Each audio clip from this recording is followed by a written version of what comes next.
We will call to the meeting to order, the January 21st Planning Commission meeting. Looks like we have a quorum. Do we have any public comments scheduled? No, sir. Okay. Our next item is approving the minutes of January 7th and the regular meeting and the joint Planning Commission City Council conceptual workshop meeting. Anybody have any changes or a motion with respects to the minutes? Move for approval. Second. Vice Chair Ava Water. Aye. Mr. Carroll. Aye. Mr. Harris. Aye. Mr. Rollins. Aye. Mr. Wright. Aye. Chair Halliburton. Aye. And then Matthew wanted to make a public announcement. Yeah, a little public service announcement for all our folks in the audience and for any future applicants to the planning department. So I've made this announcement before. We've had a number of scams that have been run on applicants, and these scammers use, assume kind of harvest email addresses from public documents, and they use our agenda to send out fraudulent invoices for what they're calling a city compensation fee, and the fee is usually much larger than anything that we would charge. So if it doesn't look legitimate, don't pay it. And a few things that you can look for to determine whether or not it looks legitimate or not.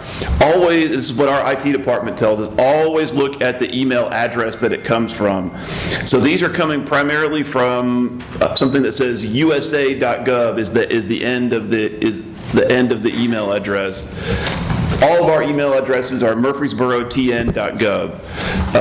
And so I think they're kind of aggregating the information from the information that's in our agendas, sending it, trying to prey on folks who are trying to get plans approved, and oftentimes they'll say this is the one last thing you need to do before your plans will be good to go.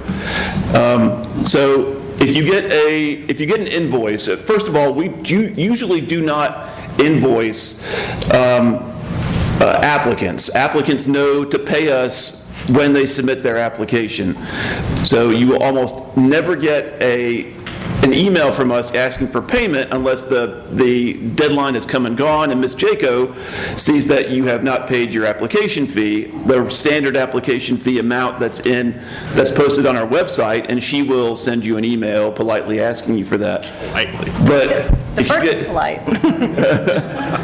So if it looks questionable for any of the number of reasons that you've heard IT professionals warn you about in the past, please contact us first before you attempt to pay that request for payment, because it's likely not coming from us. And so to anybody that's listening, either present or on the audio, good thing to keep in mind. Thank you, Mayor. All right. The next item on our agenda is the consent agenda. Does anyone on the Planning Commission have any requests to remove or change anything on the consent agenda? And if not, we'll take a motion to approve. Move for approval. Second. Ms. Jaco? Vice Chair Ava Water. Aye. Mr. Carroll. Abstain. Mr. Harris. Aye. Mr. Rollins. Aye. Mr. Wright. Aye. Chair Halliburton. Aye. All right, the next item on our agenda is the GDO, and on motion, the first item on that section is Waterstone Lot 5, final design review and site plan review for a 40-bed, 54,000 square foot hospital on 4 acres zoned MU and GDO 3, located along Kennedy Drive and Williams Drive. LifePoint Acquisition is the developer. Mr. Barbie. Good afternoon, Chair and Planning Commission members. This next item before you today has been previously reviewed for initial design review on December 17th, where we had some discussion about building architecture, materials, etc. Since that time, they have revised the building architecture to where it is now compliant with the Gateway standards. The site that we're looking at here is a part of the Waterstone Office Park. Primary access is from Williams Drive and Carl Adams Drive, which is on the northern and southern sides of the property. Site landscaping is compliant with our GDO standards as well as our standard Section 27 landscape requirements. We do still have some very minor comments that are left.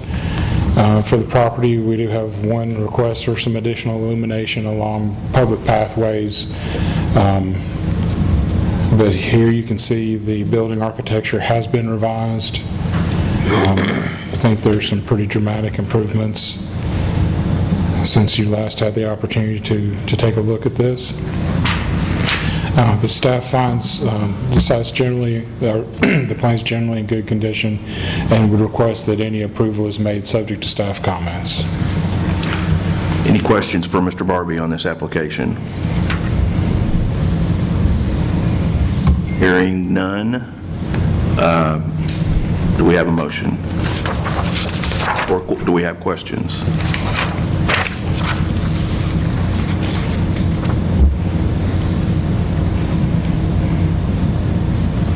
Do we have a motion?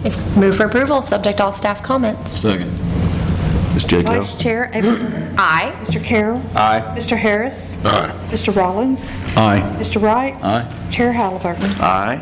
Next item on the agenda is Toyota of Murfreesboro Repair Building, final design review and site plan review of a 7,500 square foot motor vehicle repair facility accessory to motor vehicle sales use on 7.46 acres zone PCD in GDO 1 located along Bill Smith Drive. TT of T, Murfreesboro Incorporated is the developer. Mr. Barbie. Good afternoon again. This plan was also before you, the exact same meeting, December 17th, 2025, where we reviewed the building architecture. Did have some small comments that were remaining about the architecture at that time. But just as you can see, the property is located along Bill Smith Drive. It's currently a excess inventory storage lot for Toyota of Murfreesboro. Since you last saw the plan, site is exactly the same as it was previously. They are meeting the site requirements for the additional landscaping required for the building. They are providing the 25 by 150 foot loading and unloading area on the subject property, as well as providing some signage to help communicate to drivers that they should not load or unload in the public street. Before you here, you can see the updated elevations. Previously, there was a large screen wall that you could see that was utilized to screen the HVAC and other mechanical equipment on the roof. Since then, they've modified the elevation, raised the parapet to where those mechanical type units are no longer visible with the construction. As with the previous application, there are very minor comments left, and staff would request that any approval is made subject to staff comments. Any questions for Mr. Barbie on this application? Hearing none, do we have a motion? Move for approval, subject to staff comments. Second. Ms. Jaco? Vice Chair Avon. Aye. Mr. Carroll. Aye. Mr. Harris. Aye. Mr. Rollins. Aye. Mr. Wright. Aye. Chair Halliburton. Aye. The next item on the agenda is Neighbors Murfreesboro Pergola Addition. Initial design review and potentially final design review and site plan review of a 985 square foot pergola, addition over a patio at an existing restaurant on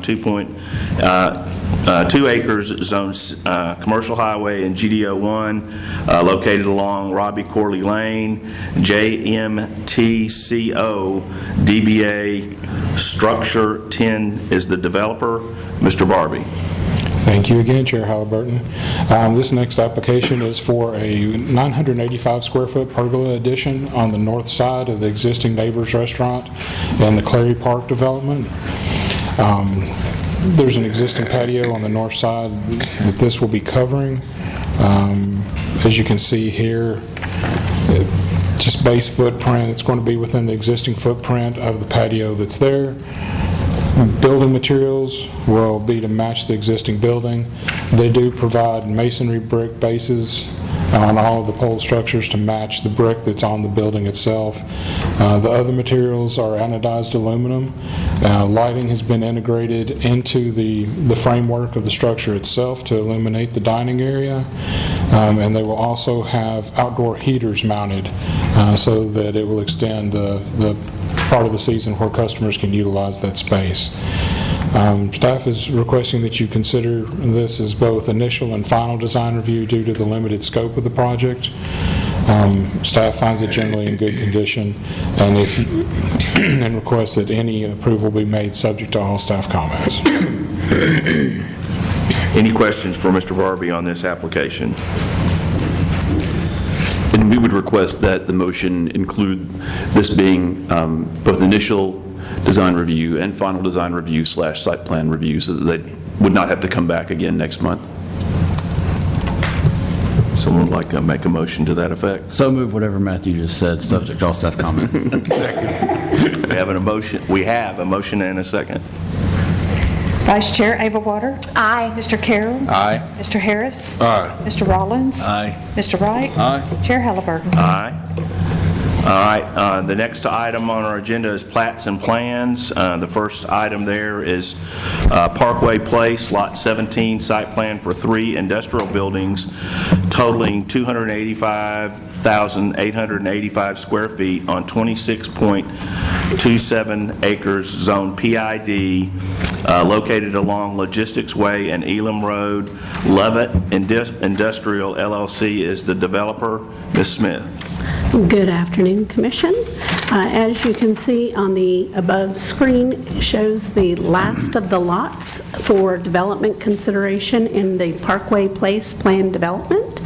This is a different developer who has purchased the properties from the Swanson development, and you've previously seen a final plat that includes all of this area with a slightly different easement for Middle Tennessee Electric as well as for circulation, which we did not have until we really did the site plan for this full site.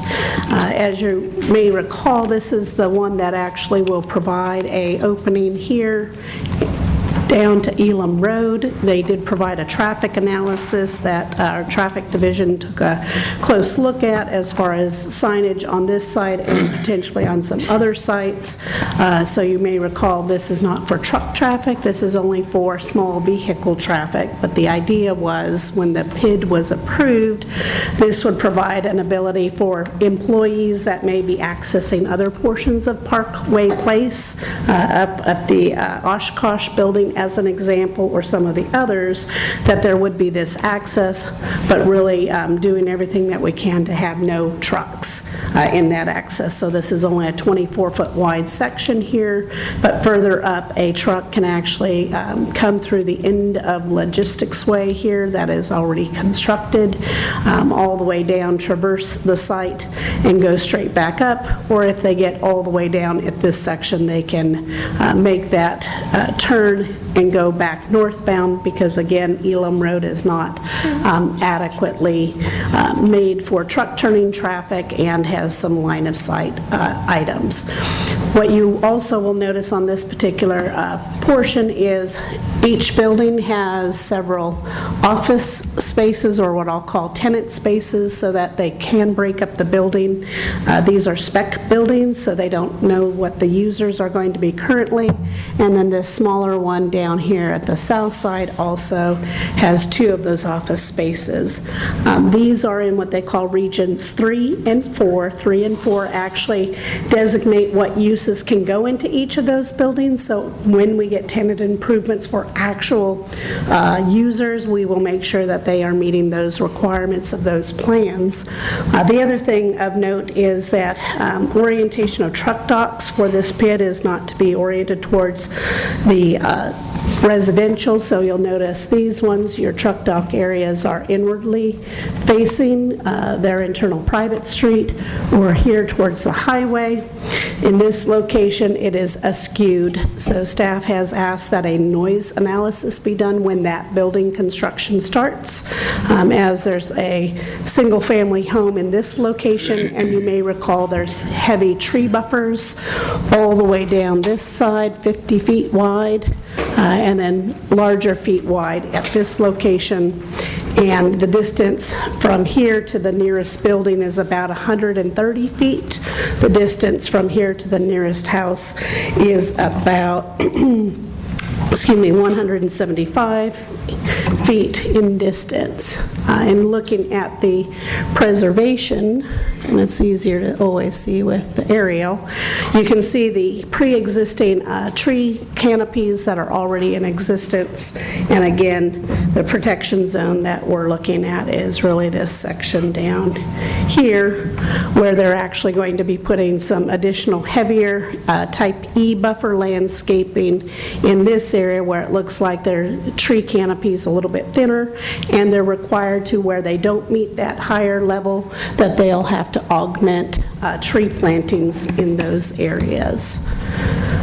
With this project, they are proposing to have parking, 253 spaces is what's required based on what we anticipate this amount of office and warehouse spaces to be.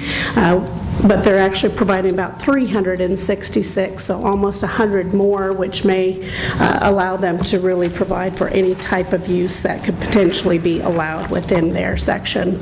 Last but not least, they have not included any outside truck dumpster locations, as they anticipate all of those will be interior to the buildings, but should they trigger any exterior trash enclosures, they would have to meet the city standards for those uses. The PID doesn't have anything special about them other that they meet our design standards for that use.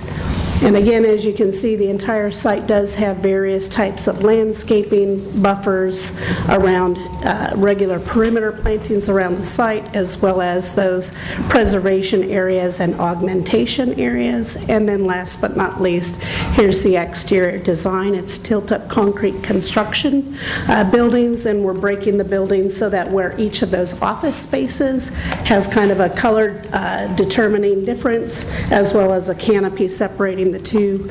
And then it also does include a base of building kind of striping, which all the other PIDs within the Parkway Place development have in store. But with that, if you have any questions, again, we would suggest approving subject to all staff comments as they are consistent with their PID book. And then the big condition here is when they go to build Building 3, we will make sure the noise standards of the city are met. They're not part of our zoning code, they're actually a portion of our municipal code, and we'll make sure that whatever the use is at the property line, it does not exceed city thresholds being adjacent to residential. And I don't know, and the applicant there, Deaton, with Kimley Horn is the lead on the project side, and the developer are here should you have questions. So I have a curiosity question. This overhead clearance bar that is going to be at the entrance or at the entrance on Elam Road, is that a permanent fixture, or is it going to be flexible that they can just run right through it? Because if it's not permanent, it's probably not going to keep them from going in that direction. That's a great question, Commissioner. In case you missed it when Holly was introduced, I'm Deaton Hildebrand, the civil engineer on the project. Those will be permanent. We have two, one closer to Elam Road. We didn't want to put it right on the right-of-way, but just a little bit back from the radius return, so that way they can. I don't anticipate any trucks coming from Elam Road on there, but just in case it's there. But then when right to the south of the turnaround there, you can see that thicker black line is the overhead clearance bar. So we would, most of these are prefabricated. We'd set it high enough so your F-250 can go under it if someone's driving to work, but tractor trailer cab couldn't go underneath it, so it'd be permanent. All right, thank you. Anyone else have any questions for the applicant? All right, thank you, sir, appreciate it. Any other questions on this application? And if not, do we have a motion? So moved, subject to staff comments. Second. I have a motion and a second. Vice Chair Ava Water. Aye. Mr. Carroll. Aye. Mr. Harris. Aye. Mr. Rollins. Aye. Mr. Wright. Aye. Chair Halliburton. Aye. The next item under plats and plans is Maple and Olive Street Townhomes, site plan for one building containing 4 single-family attached dwellings on .32 acres, zone RM12 and CCO, located along North Maple Street and Olive Street. Smith and Taylor Construction LLC is the developer. Ms. Smith. Good afternoon again. As you can see in the aerial above, highlighted in yellow, this is the property that is involved, which is on the northeasterly corner of Maple and Olive. The current parcel actually stops and goes straight across, but they are looking at, and they've submitted concurrently, a final plat to add this extra section here of open space to the project area to make it larger, so that it is that 13,750 square feet. Both of these streets are within our downtown revitalization plan, typical cross-section 3, which requires that they have decorative lighting on both of those streets. When we've seen similar size parcels, generally you'll see 3 of those decorative lighting posts that are added, which we anticipate here, but they currently show 1. This existing building, which you can see takes up a large portion of the lot, is 2-story towards the corner, then steps down to a 1-story with a 1-story garage as well. All of that is anticipated to be removed to make way for the new project. This picture on the left-hand side is the surrounding neighborhood to the north.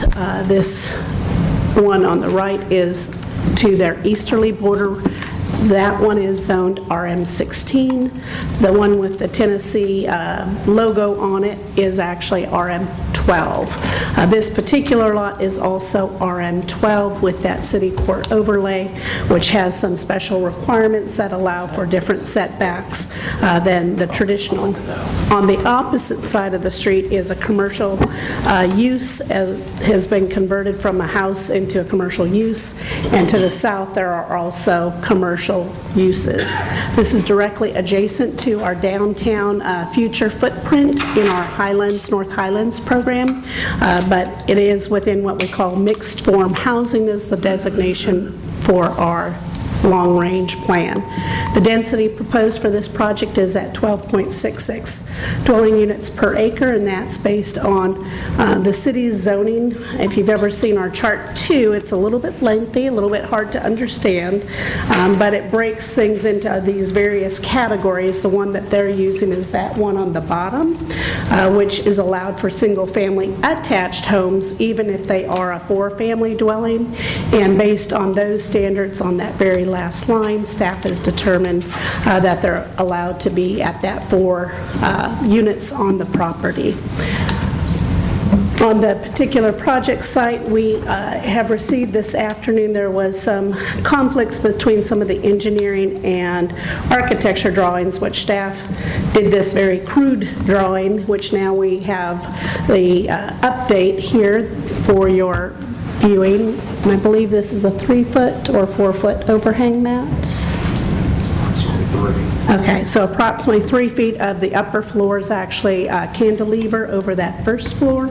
So what you would see here along North Maple Street is that cantilever portion that hangs out over the first floor. And then this other one along the east elevation, you can see again that cantilever on that particular project. The other thing that I did clarify with the applicant, and it was in your staff report, is staff was not certain whether or not the photo rendering here is an accurate representation of, the color palettes and how it's going to lay out. And the thought is it's really just to show you forms, meaning, here's where the building will pop out, here's where the dormers will be, here's where the insets will be. But really the virtual material board is what is represented for the building type itself, which staff has a little bit of a struggle trying to determine base, body, and cap, just based on the two pieces of information. So depending on how Planning Commission, if you're comfortable with that or not, in some other cases like Church Street, we've seen 3D renderings with the colors, just so that you can see it. Staff's just a little bit nervous because this is a very visible site. You will see it from everywhere because it's right on the corner. It is about 10 feet off of the existing right-of-way line, but that existing building is about 7 feet, to give you kind of context, off of that property line. And then on the opposite side, so when you see this front face sits about 6-7 feet off that Olive Street. And then at this location here, it's probably closer to the street than it will be in this new drawing, which will be 23 feet setback versus what we have here on this section. Going through the various standards, we were able to again verify that the overhang that was shown in the civils actually does not encroach into the setback line. So staff has seen that that is corrected and addressed. The other thing we think it meets just fine is the open space requirement. It says in the plans it's not required. It's actually 15%, but it looks like there's more than that in there. They'll just put those drawings in place.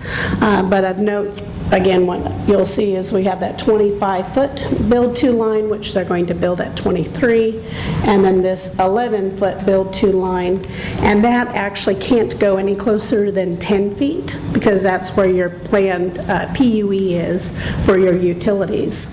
Of special note, when we looked at that chart 2, there's this standard for a side setback. So in this project, it will be on the easterly side, a minimum of 20 feet. They have, I think, closer to 35 or 40.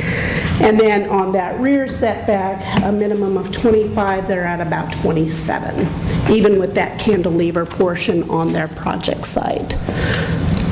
And then, of course, coming to parking, I'm sure Jamie noticed this and said, where's 30 parking spaces?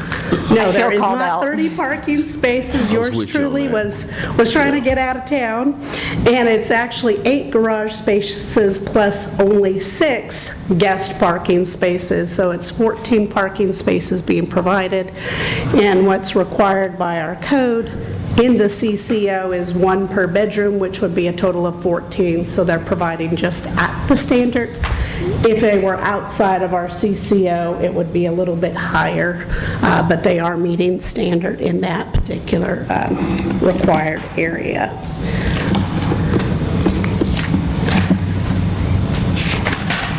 So at least in looking at the staff comments, based on some of the information staff received this morning, we believe that staff comments number 5A can be removed because we're now showing, there we go, the one in red can be removed because we're able to see that those setbacks are being met.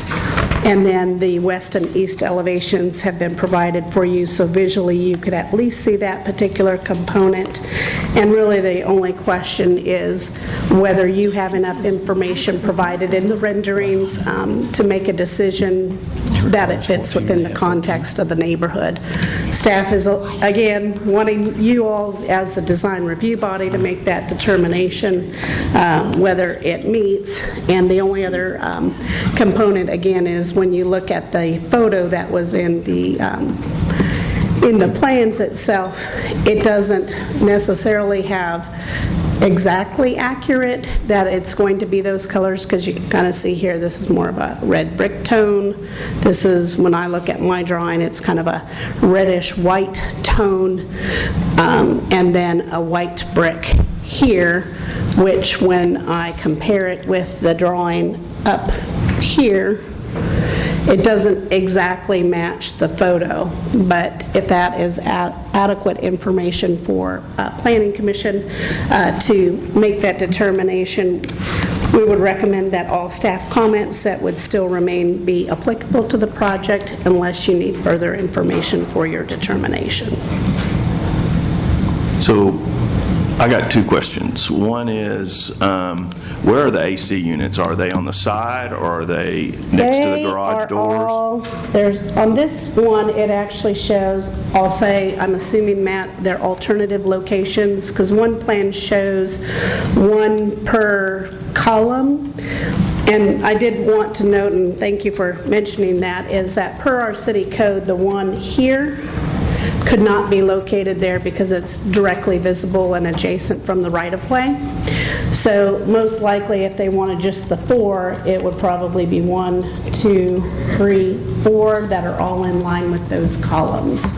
So the, looks like per the plans, the interior of the garage is 20 feet wide. The openings of the garage are 18 feet wide, so you've got basically 6 feet when you see this double column. And I would assume an HVAC would be at maybe 3 feet if it's centered on the column. But that's where they have them proposed at this point in time. My second question is, for some reason I recall that a building in the CCO could only be a story and a half or greater than the adjacent building. I was going to ask that same question. Yeah. Correct. So when I first started here, yes, that was our rule. And so since that point in time, when we looked at all of our residential districts citywide, all of them allowed for the minimum of 35 feet standard, any residential. And so what we did is we said, well, gosh, we're trying to encourage development here. Why are we not giving them the same rights as everybody else outside of town? So here is your 35-foot level. And that's how our code measures it. So when you have a pitched roof, it's basically half the distance between that ridge line and this top plate, right? So there's your half. The other thing I noticed is in that chart 2, that category 6, if it were multifamily, and multifamily isn't always consistent in our definition, says it could be 45 feet in height. So that at least makes me feel a little bit more comfortable, because probably your top of your ridge may be closer to maybe 42 feet. But we've only approved 3, this would be, I think, our third 3+ story that I've seen in 5 years. So we had the one on Burton and Maple, but those are all straight up parapets, no pitched roof, with a rooftop patio. We approved the one, I think we've approved some kind of interior to our CCO, but this one, because it's on a corner, I want to make sure you all are really weighing in on do you feel it's appropriate size, scale, and all of that, because this will be the most visible. I think Church Street, when you looked at that project, you all weren't happy with the architecture a little bit, so the architect said, hey, I can provide an easy 3D rendering so that you can better see how it looks. And that one, though, was only a 2-story building, but the other 3-story is up the street from this on North Maple. That was approved. It was a 3-plex, but it was an interior lot. So you don't necessarily see this particular facade, so this is what you will see on Olive. And so, you know, massing-wise, the current building is probably about like this, and then like this, is what you see there today. So at least it's, you know, from a how close it is to where it's going to sit is pretty close where the current building sits. Of course, the current building is all white. I think it has a bright red something or another on it. So it gives you a little bit of context, but it is, I know for myself, it's hard to see things in 2D sometimes, to clearly see it, and I've been going back and forth really between this and the floor plans. And from the floor plan standpoint, and I did forget to mention, we did look at this, because I know you all in the past have wanted to make sure that the cars can make the turn into the garages, so we were able to convert that. And then this portion, you can see where they have that landscaping area. And this also does get this building further away from this currently adjacent building. Currently, the building sits much closer to the existing 1 stories. And then when you look at the floor plan, and this is where it's hard to look at, but you look at the elevation page with this page, this is kind of that pop-out porch, right, that you see on the two sides of the building. And then it has that inset.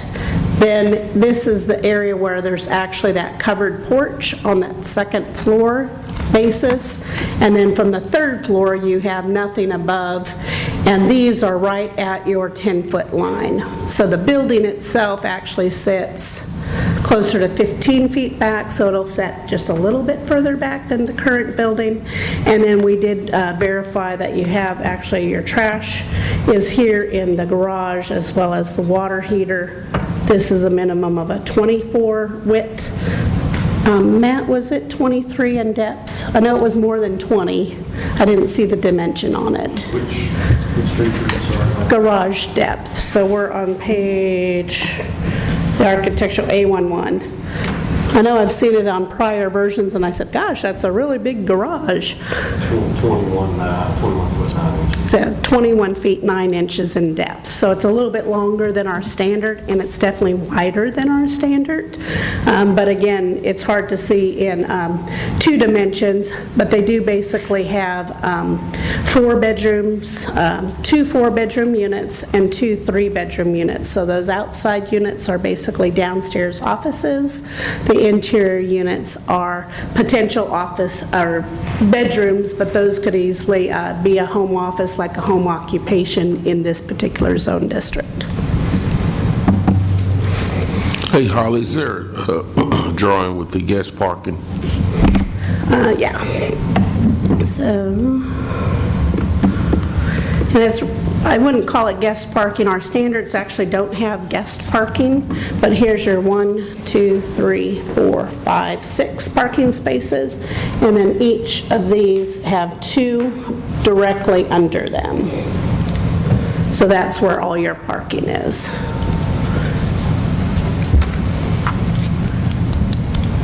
And then this particular one, some people do park in the streets, but it's not city standard, and it's not striped as city available parking, so we do not count anything adjacent to and in the streets on this project. At first glance, looks like a massive building associated with the lot and maybe the adjacent properties, but I think if you blew this picture up, you got the health department, you got the courthouse that's not too far from this, and so that gives it a little different scale when you look at it that way. The other thing that you did earlier, which I appreciated, when you had the facade and you showed where the existing house, the height of the existing house that's there today in comparison to the height of this structure, it kind of puts it in a better perspective.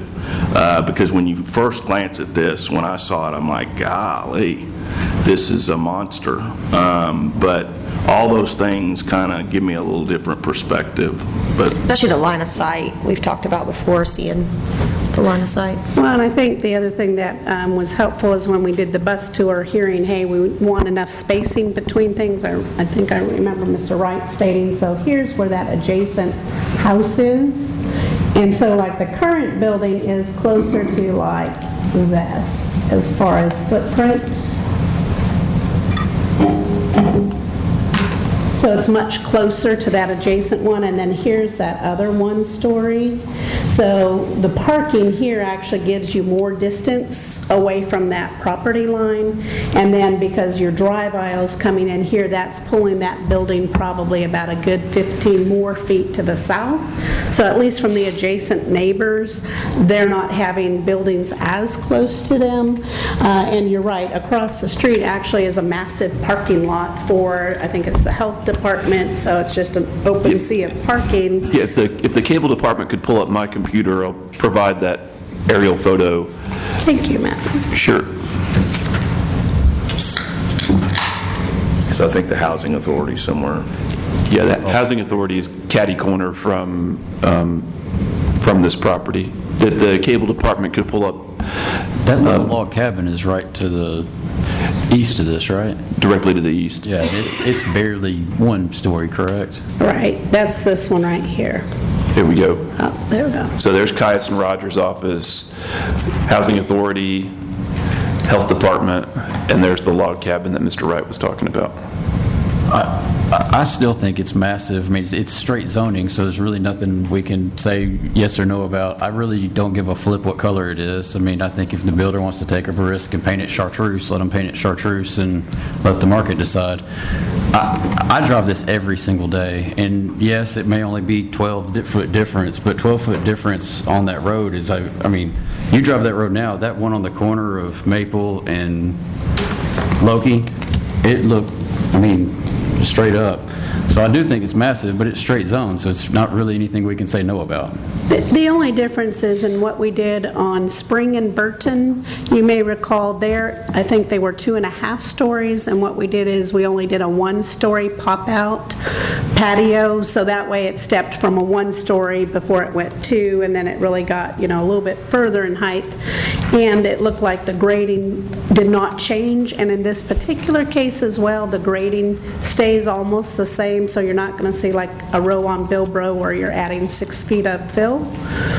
Here you actually got, at least it's staying at the same level, but again, staff just, anytime I see 3-story, I get nervous because design is all in the eyes of the beholder, but really the couple of things is it appropriate for the adjacent neighbors? And it's really hard because you've got commercial on one side and the residential on the opposite. What's the line of sight between that little itty-bitty log cabin and that back side of this development? I mean, it's got to be massively different, isn't it? When you say line of sight, I mean, if you're standing in that little log cabin's front yard, I mean, that little log cabin is 12 foot tall, maybe? it's really Yeah, I short. mean, you're... Yeah, and the old rule used to be it couldn't be more than 1.5 times the adjacent property. So let's just say it's 15 and you go 1.5 times, it would have normally been at about 32. This still meets 35. It's not too far off from that old standard. And here you can kind of see the garage in the distance is what's directly adjacent to the log cabin. And I think you'll have about, double check, I think it's about 40 feet between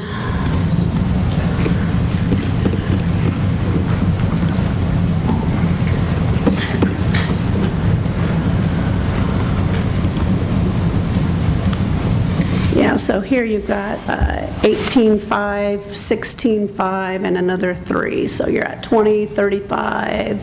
So what is the height of what we're seeing right there on Olive Street? Yes, that on the left. It's 3.5. Yeah. Yeah, that's a minimum of 3, and then it has that 4th-story parapet. So that's what you were- this one's probably at 35, but that's 35 straight-up wall with no deviations or setbacks. Right. And this is set, if I recall correctly, this was at like 5 feet off of the right-of-way. The other one's going to sit closer to 15 for the primary building, but the pop-outs will be at the 10 or 11. And there you can kind of see how close that existing building comes to the property, and that's about, when I was looking at it, 5-6 feet off of the right-of-way. So there'll be a new sidewalk that gets installed all the way down this particular project site along their property line. That will be added to the site as well, but the curb and gutter will stay the same on Olive.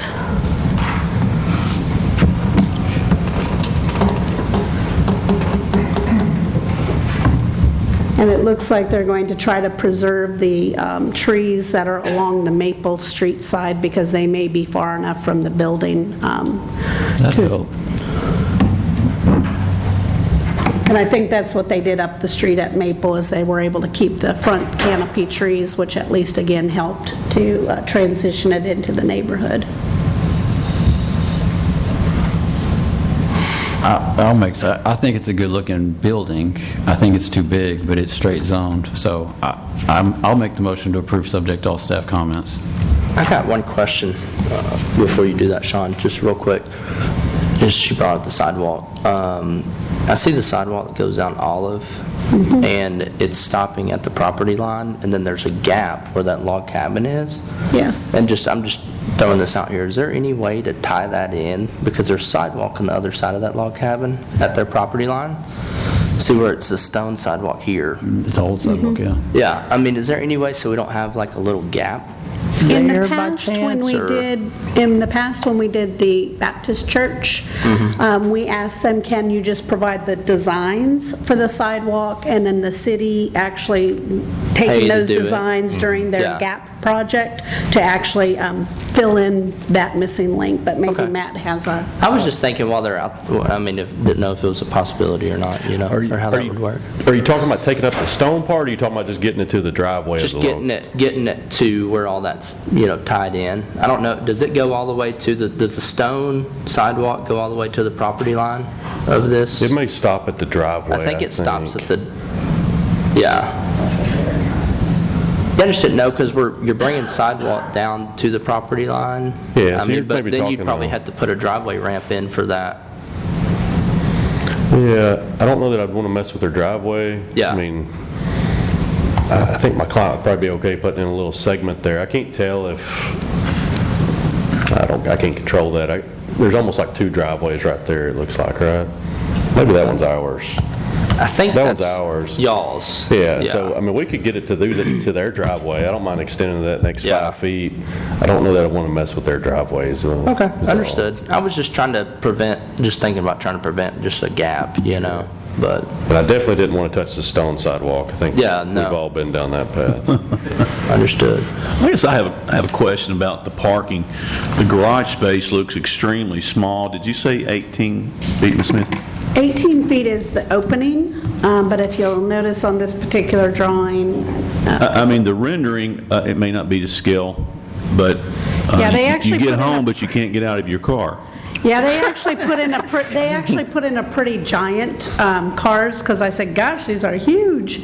But it's actually 24 feet clear on the interior. It's only 18 feet on the opening, which is a standard opening. Okay, that makes more For sense. most two-car garages, and then that way, when you get inside, you basically have 2 feet between the vehicles, and then you have that swing area where basically the wing walls would be between the exterior edges and the opening. Okay, thank you. That clears up my question. I think it will certainly complement the area. It's a great-looking structure. But you also said it only had 4 additional parking spaces, or what? So they have a total of 6, so no 6, okay. surplus. So the required parking is 1 per bedroom. So there's 2 4-bedroom units, so that's 8, and then 2 3-bedroom units, that's another 6, to get you to the 14. And that's what they're providing between their garage parking and the surface parking. Here, I think there's a motion. I'll second that motion that Sean made earlier. All right, any other comments before we take a vote? Okay, Carolyn? Vice Chair Avewater? Aye. Mr. Carroll? Aye. Mr. Harris? Aye. Mr. Rollins? Aye. Mr. Wright? Aye. Chair Halliburton? Aye. Thank you, Thank Commissioner. you. The next item on plats and plans is the Murfreesboro Municipal Airport North Hangar 1, site plan for 18,000 square feet, hangar building on 4.25 disturbed acres, Zone P, east of Memorial Boulevard or Park. City of Murfreesboro is the developer. Yes, Ms. it is Smith. the city. And actually in our audience is Chad Gerke from our airport, and he has been working with Barge to add some additional hangar space. So if you're familiar with the existing facility, there is the existing, what everybody refers to as the TDK space, which also has a heliport. And then the new space that they're going to be disturbing would be here just south of that. If you've ever driven down the little private road, down that section, in that location. And so they're looking at adding a space that would be available for the airport airplane itself, and then what you might call office space. So when you look at the entirety of the airport site and everything with it, this is, again, that farthest northerly section, which is where you see Building A. Currently, they're only proposed with you all one hangar, but hopefully in the future they will have a second hangar that their airport commission has reviewed and approved on their side, so that if they do have a second building, that would just be another site plan with the city planning department. So when we're looking a little bit closer, you can see again that frontage road coming through here. They'll change some of the fencing to appropriately fence those sections that they don't want the public to have access to, and they'll be extending the taxi lane. So there's currently already a taxi lane that comes off of the airport proper, and this would continue that and be able to serve kind of this middle area, and this is the one hangar that they're proposing. That hangar would have its own trash dumpster location here on the side of the building, as well as its own parking, and in the future, they're anticipating that they would also have, you can see it here, this lower section would be potentially office space or whatever space is necessary that is accessory to that hangar, and then the hangar bay itself with the opening towards that interior of the site. So here, on the right-hand side of the drawing is where that vehicle parking would be, and then your fencing and your gating.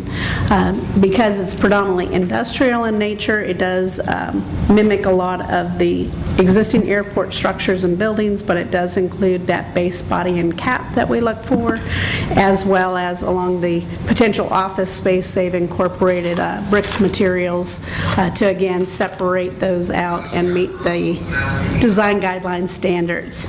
The other thing that they've incorporated as well is for that exterior trash enclosure, they're adding that same treatment that's along the office side to be screening that enclosed trash on the opposite sides. So these are all the 4 different elevations, with those elevations that are industrial in nature, meeting the industrial design guideline standards, and again, the dumpster meeting theirs. Main thing of note, and Mr. Gerke, if you need any other examples in this, is that if it does trigger a need for any kind of stormwater, that it be done with the project. Mr. Gerke shared with me that Chris Griffith is looking at a stormwater project that will address this in the upcoming fiscal year, so that we can go ahead and serve that and make sure that the airport continues to meet our stormwater requirements for the city and the state. So with that, if you have any questions, they're here and available, but it's 15,000 square foot of hangar space, 3,000 square foot of that lower front portion of the property. Just curious, do you already have a user? Not yet. We're still in negotiations. Any questions on this application? So moved, subject to all staff comments. Second. Vice Chair Ava Water. Aye. Mr. Carroll. Aye. Mr. Harris. Aye. Mr. Rollins. Aye. Mr. Wright. Aye. Chair Halliburton. Aye. Thank you so Next much. section of our meeting today is new business. First item is a zoning application for approximately 7.01 acres located along Brinkley Road to be rezoned from RS-15 to PRD, Farmer Grove PRD. Philip Farmer is the applicant. Mr. Donovan. Thank you, Chair Halliburton. So the rezoning that I have for you this afternoon is to rezone from our RS-15 district to Farmers Grove PRD. This approximately 7 acres is located at 1305 Brinkley Road, which is on the west side of Brinkley Road, just north of Willow Bend Drive, and currently has one single-family detached home on the site. As far as adjacent land uses, this area is primarily has primarily residential uses and is zoned accordingly. The area immediately surrounded on all sides is actually zoned RS-15. As far as the uses to the north is some large lot single-family residential with Blackman Church of Christ located here. Just to the north of that is an in-home daycare there, and then across the street along Antelope Lake Court is a currently under development subdivision, Blake Creek. To the east side of the subject property is Westwood Baptist Church, and then south of this property is large lot, single-family detached homes within Willow Bend subdivision, and then to the west are additional large lot, single-family detached homes. All of the surrounding areas within the existing city limits as well. Let me get down to layout and we'll talk about the PRD itself.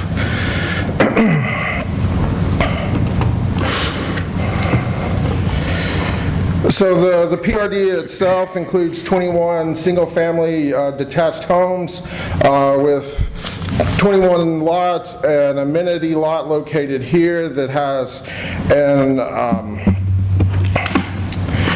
a 10 by 10 wooden pavilion and an approximately 5,500 square foot dog park on the site, which is located on the front portion of that lot.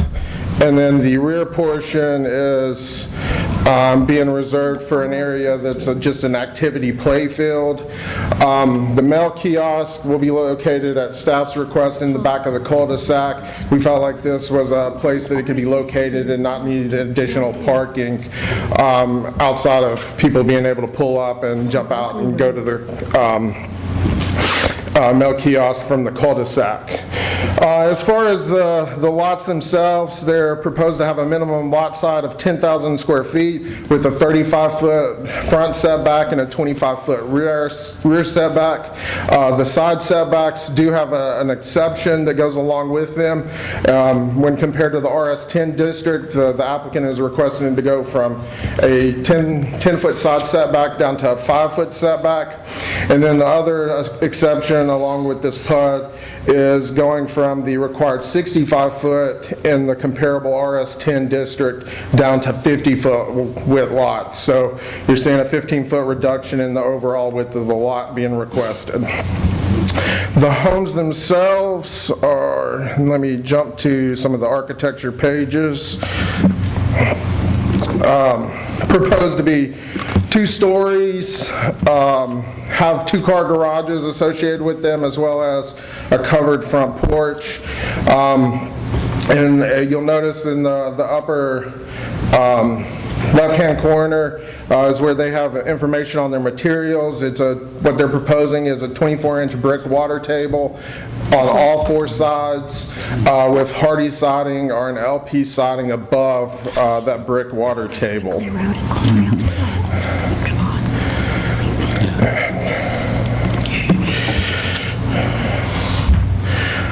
One thing that I failed to mention when I was discussing the layout and some of the amenities, staff did request that a 10-foot buffer area be provided there along Brinkley Road, really to restrict access for that first lot, as well as provide a little bit of a buffer. The PRD booklet doesn't recommend a buffer type currently. Staff feels that type B is appropriate there, and that's what we're going to request of the applicant to commit to in the pattern book before you see this again at the public hearing.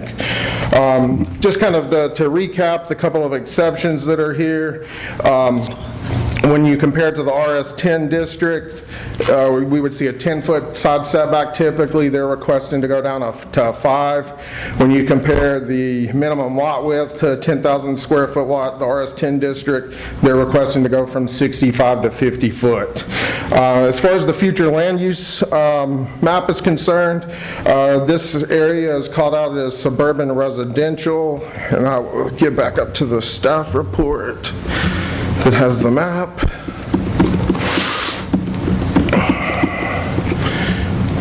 So this area is called out as suburban residential, which is 1 to 4 dwelling units per acre, and typically what the comprehensive plan and the land use portion specifically calls for here is RS15, RS12, and RS10 districts are a PRD.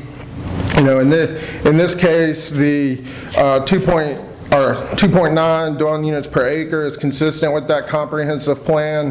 The minimum lot size is consistent with that comprehensive plan, where you're seeing a little bit of variation from the zoning districts that are recommended are in that 5-foot setback in that minimum lot width. But, generally staff believes that this is consistent with the SR character and overall density within the requested within the land use plan.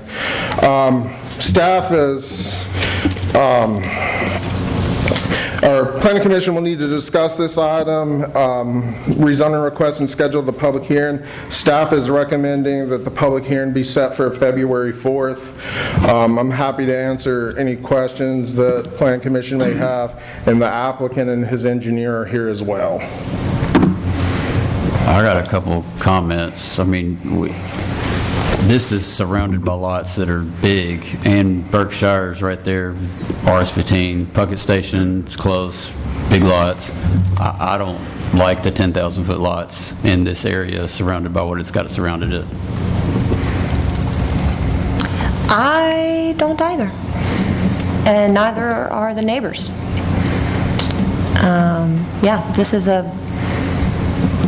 And Brinkley is a crazy road to drive on. This is only a couple hundred feet from an intersection that we've done 2 traffic studies on, and I'm working really hard to get a red light at, but we don't have that red light yet, and there's an insane amount of school traffic that backs up all the way to this property. So I'm really worried about entering and exiting onto Brinkley Road.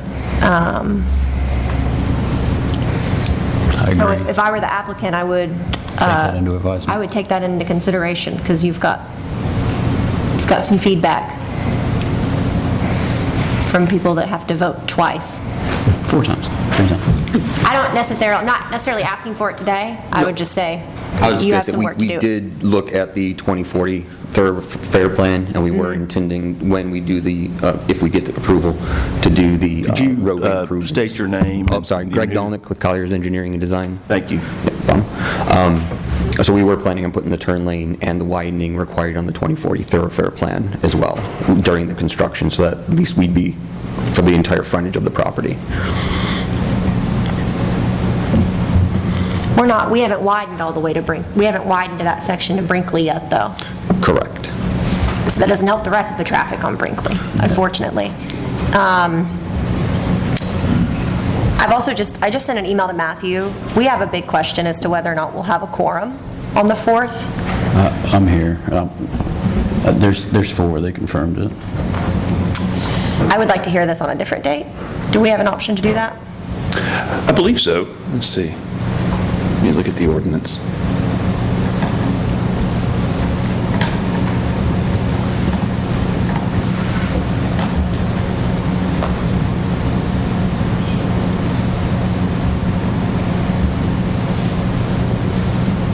If there's anything else that y'all want to talk about while I'm looking that up, just so there's not awkward silence. We'll just sit here and look at you. Somebody play some Jeopardy.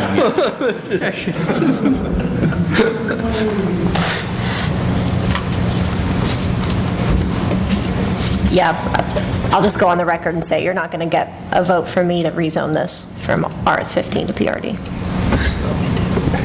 And you got to pass me twice. And she lives in the neighborhood. Yeah. Well, the west side is my side of town, and people know, I drive the west side all day, every day, and this road is incredibly dangerous. I won't even let my kids drive this road. That's how dangerous this road is. So, there's barely a shoulder. It's no stoplights. It's very dangerous to turn in and out anywhere on this road. What's everybody else's thoughts while Matthew's looking this up? I've asked Matthew to pull it back up on Google Maps so we can, virtually drive down the road here. I guess my one question would be, we're going with RS-10 right in the middle of everything that's RS-15. Well, if that's a huge deal, but if it's an unsafe area, I think that supersedes everything. I think it's important to note too, Kelly, it's zoned RS-15, but these houses around here are all, they're built in the 60s, 70s. These lots are way bigger than RS-15. Mr. Donovan, how many lots is it again? It is 21. 21 on 7 acres, okay. While Matthew's working on that, I'm seeing if I can get Google. It's probably safe to say that's 42 plus cars, additional cars every day traveling. So the ordinance says that the public hearing has to be set within 90 days of a date, 90 days from within today. So it doesn't have to be February the 4th. It could be March 11th, which would be our next meeting, or Did you say the city's doing a traffic study, Jamie? No, we've already, or you already did it? Well, so we did a traffic study on Brinkley a few years ago, and that's what resulted in a lot of the widening we're doing. We haven't gotten to this section of Brinkley, though. It's coming from both directions. It just hasn't met this area yet. And then we did a traffic study on the intersection, which is only a couple hundred feet from here, at the corner of Blaze and Brinkley. There's currently a stop sign, and there's been some widening there, so you've got a lane coming this way, a lane coming this way, a turn lane, and you've got a massive school zone that has a elementary, middle, high school, Blackman, of course. Right. And so you have school buses and students turning every which direction, which collide regularly at that intersection. So I've been working with the transportation department, and I would love, love, love to see a red light there in the next couple of years. And so maybe in 3 or 4 years, when Brinkley Road is all the way widened and there's an opportunity here for some growth, but right now, this is a really dangerous road, and having a stop sign to turn left and right there really concerns me.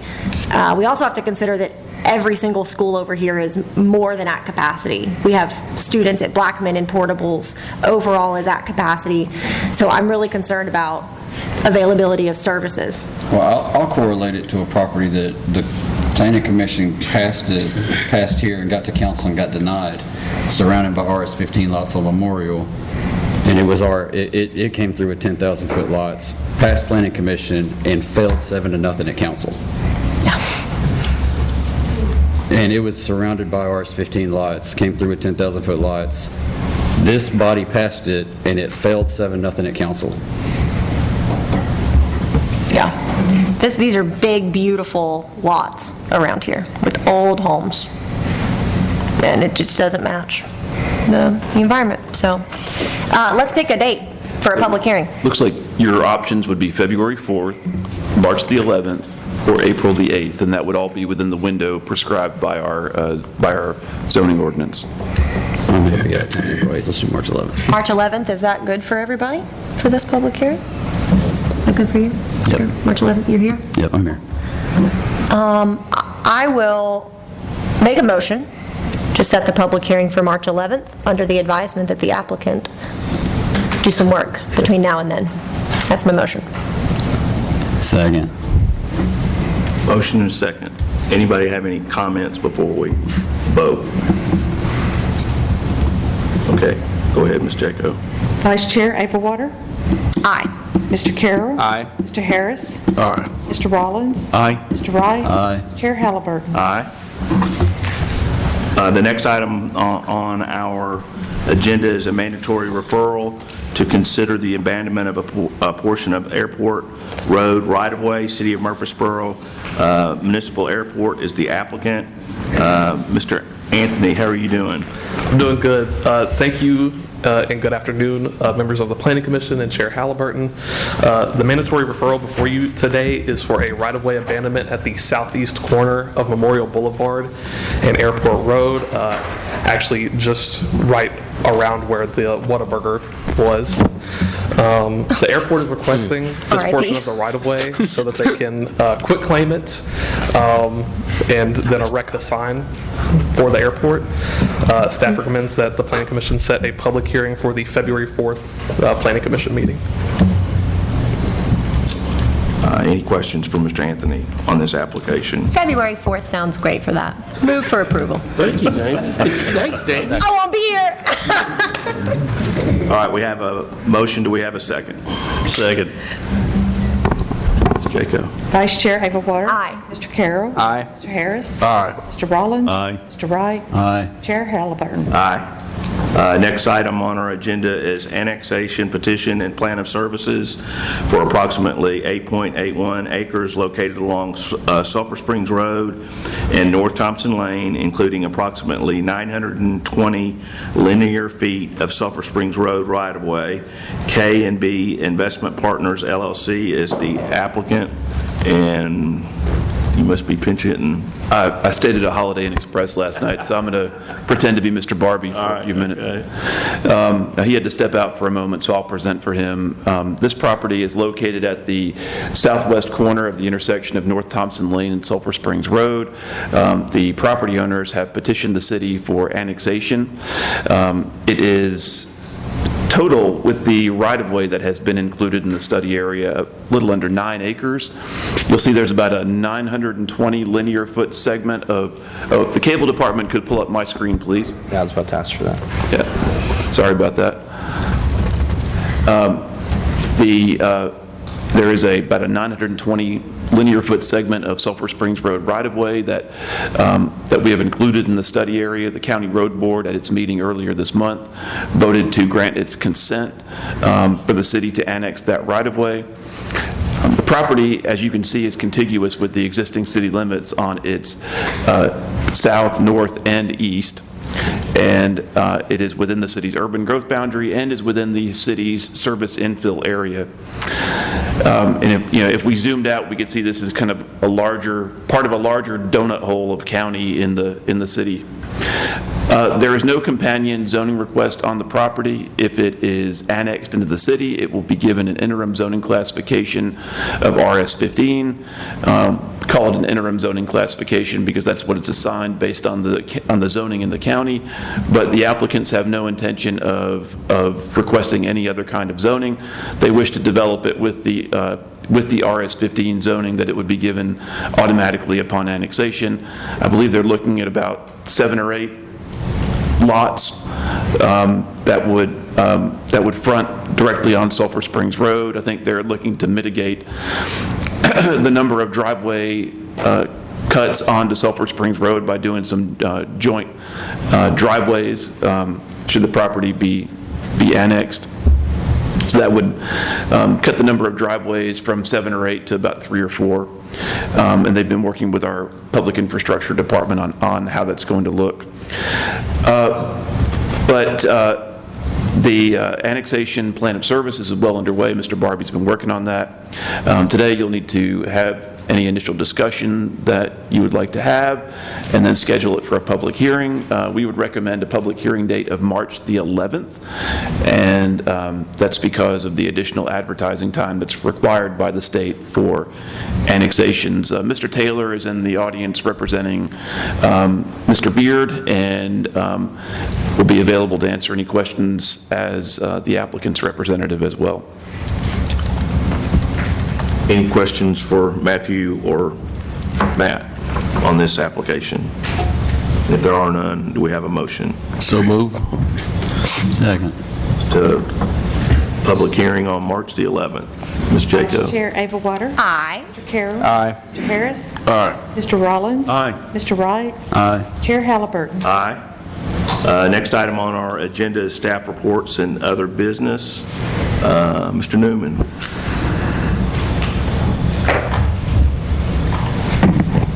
Thank you. Good afternoon, Chair Halliburton, members of the Planning Commission. Give a brief update on some things that we have going on. First, Cherry Lane, the Stones Battle and Cherry Lane corridor study. We, as planning staff, have worked through part of the future land use map with the stakeholders and our consultants in that. We I think minus just a few tweaks here and there, have a pretty good handle on that, and it's pretty stable where it is.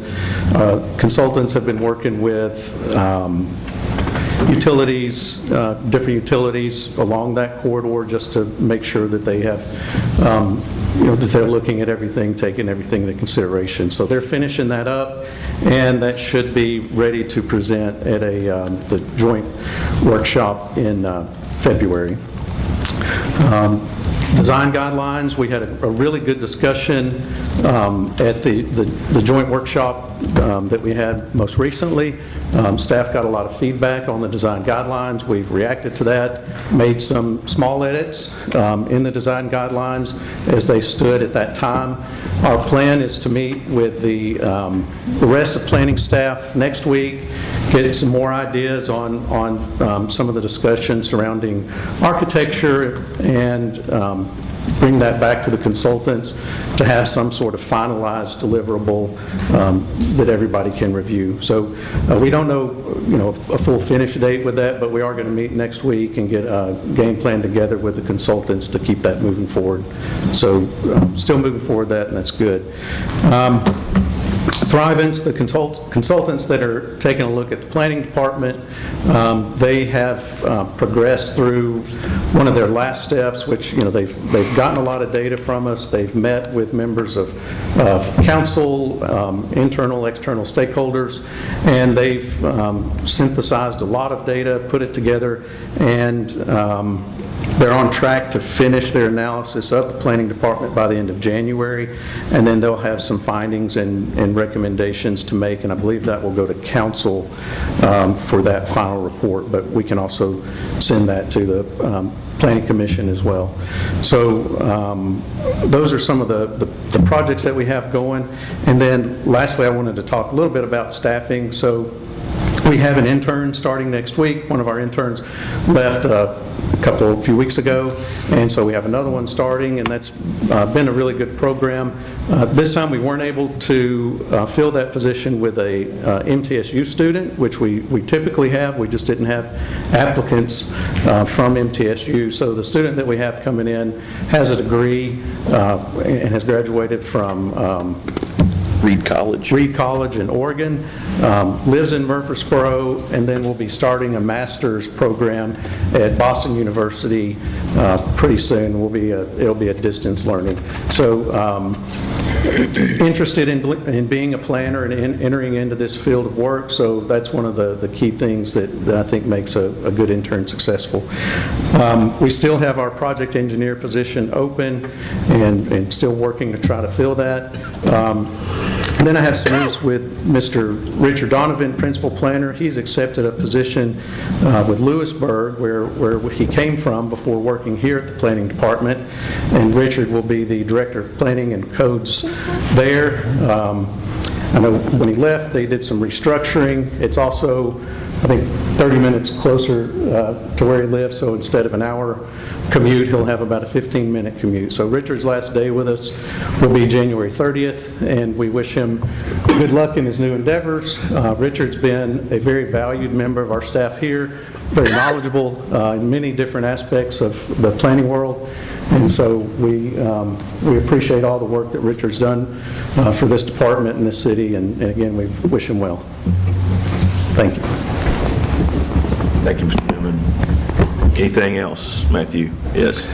Just a few brief things. First of all, I completely second what Mr. Newman said about Mr. Donovan. We're going to miss him. Very excellent planner and knows his craft well, and we appreciate his contributions over the last couple of years.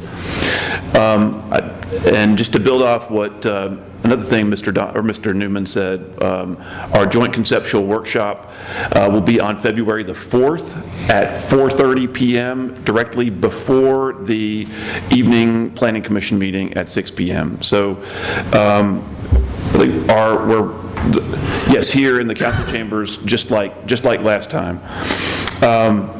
And I think the Cherry Lane corridor study is going to be the primary topic at that meeting. Second of all, as Ms. Averwater noted, she will not be here on the 4th. Mr. Halliburton will not be here on the 4th. I surveyed everybody else. I think we're going to have a quorum. Mr. Rollins, Mr. Harris, Mr. Wright, and Mr. Carroll.